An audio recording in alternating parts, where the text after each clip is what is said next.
All right, let's talk Hertz. This was easily one of the most watched earnings calls of the season. And for good reason. After a really brutal year, their latest report just sent the stock into the stratosphere. So we're going to dig in and figure out exactly what happened. And soaring is not an exaggeration. I mean, look at this, a 36% jump in a single day, November 4th. When you see a move like that, it just stops you in your tracks. And it forces everybody to ask the same simple but absolutely critical question. Is this for real? Is this the turnaround everyone's been waiting for? I mean, they've gone through this incredibly painful reset, ditching the EV strategy, restructuring the whole business.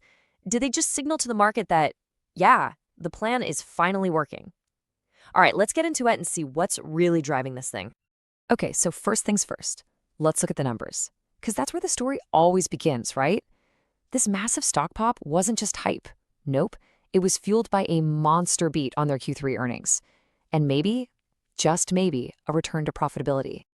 And when I say a monster beat, I'm not kidding. Just look at this. The street was looking for what, maybe 2 cents of earnings per share? Hertz came in and delivered 12 cents. That's a huge surprise.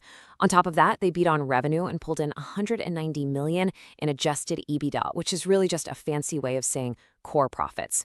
Just a fantastic quarter, top to bottom. And you got to understand, this wasn't just another earnings beat. This was a milestone. We're talking about the first time in 2 years, that Hertz actually posted a positive EPS.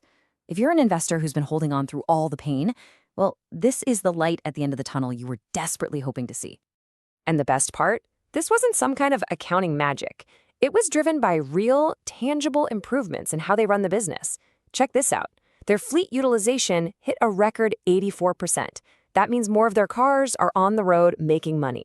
Depreciation per car, which is a massive, massive cost for them, was down almost 50% year over year. And on top of it all, they generated $250 million in positive free cash flow. That's real cash in the bank. The engine, it seems, is finally firing on all cylinders. So, okay, that's the what. A huge beat, driven by solid operations. But the big question is how? How in the world did they pull this off? Let's take a look under the hood at the actual strategy. If you listened to the earnings call, the message from CEO Gil West was crystal clear. It came down to one thing: disciplined execution. The whole theme was about getting back to basics, focusing relentlessly on the things they can actually control, and not getting distracted by everything else. And they've really simplified this discipline into a pretty catchy mantra: buy right, hold right, sell right. It sounds simple, but this is actually a huge strategic shift. They're moving away from just trying to be the biggest, chasing market share at all costs. Now it's all about being smarter and squeezing out more profit from every single car at every single stage of its life with them. And this isn't just talk. They're backing it up with some big moves. First, the fleet refresh is done. The average car is now just a year old. They've made that painful but necessary pivot away from EVs that were just killing their repair costs. And this is a big one, they're actually building out Hertz car sales as a legitimate business, a profit center. They're even selling cars directly through partners like Amazon Autos now. Pretty smart. So you take the huge earnings beat, you add in the super clear discipline strategy, and what do you get? You get a fundamental change in the entire investment story for Hertz. The narrative has completely flipped. And to really get why the market reacted so strongly, you have to remember where this stock was coming from.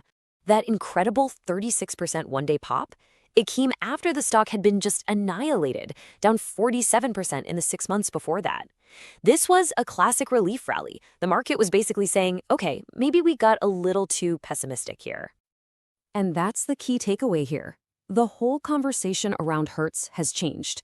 A year ago, a few months ago even, the question on Wall Street was, is Hertz even going to survive? Now, after this quarter, the question is totally different. It's, can they keep this up? Can they sustain this execution? The bar is way higher now, and management has to prove this quarter wasn't just a fluke. So, with that new question hanging in the air, let's look forward. It's time for our next call segment here at Talk Tickers. Here's what we think you should be watching for. Okay, first off, management was pretty careful not to get ahead of themselves. They're actually guiding for a slightly negative EBITDA margin for Q4. They pointed to the usual seasonal slowdown, a little bit of pressure in the used car auction market, things like that. But, and this is the key, they're targeting a return to solid 3 to 6% margins and actually growing the fleet again in 2026. So short-term pain for long-term gain is the message. All right, so here's the official Talk Tickers call. We think Q4 is going to be tough. Don't be surprised if they even come in a little light on that already lowered guidance, just because the market is going to be dissecting every single data point. That means one thing: expect volatility. This stock is now a show-me story. They have to prove it again and again. But, and here's our rating, we're calling it an outperform. Why? Because we believe this operational turnaround is the real deal. The risk-reward profile has just completely changed for the better. It's definitely going to be a bumpy ride, but it really feels like the inflection point has finally arrived. And of course, just a reminder for everyone, this is not financial advice. This analysis is for informational purposes only.